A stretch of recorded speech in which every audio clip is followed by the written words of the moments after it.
টোকা সফটওয়্যারে প্যাটার্ন তৈরি করছেন কিন্তু ট্রেস কিভাবে করবেন সেটা জানেন না, তো সেটা জানাবো আজকের ভিডিওতে। সফটওয়্যারে কিন্তু অনেক ধরনের কিন্তু ট্রেস অপশন রয়েছে। যারা পারেন তারা এই সফটওয়্যারে অনেক দ্রুতভাবেই এগিয়ে যেতে পারবেন, অনেক দ্রুতভাবে শিখতে পারবেন। এটাকে ট্রেস করার জন্য আপনারা অবশ্যই চলে আসবেন এখানে ট্রেস অপশনে। অর্থাৎ যদি আপনারা এখানে ট্রেস অপশন খুঁজে না পান, তাহলে আপনারা যে কাজটা করবেন এখান থেকে কন্ট্রোল আইতে যদি প্রেস করেন,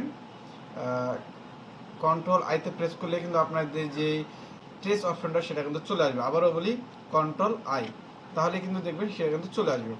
এরপরে গার্বা সফটওয়্যারের মতো এক পাশ থেকে ঠিক এইভাবে যখনই আমরা একটা ট্রেস করব, ঠিক এইভাবে প্রত্যেকটা লাইনের উপরে একটা করে ক্লিক করতে হবে।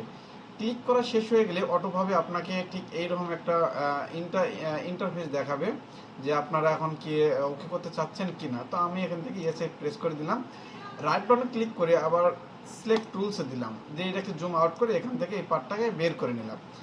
দেখেন অনেক সুন্দরভাবে কিন্তু এই ট্রেসটা কিন্তু বের হয়ে গেল। এরপরে আপনারা যদি চান তাহলে এই লাইনগুলোকে রাখতে পারেন, অথবা না হলে এই লাইনগুলোকে আপনারা এইভাবে ডিলিট করতে পারেন। এইভাবে আপনারা টোকা সফটওয়্যারে ট্রেস করতে পারেন।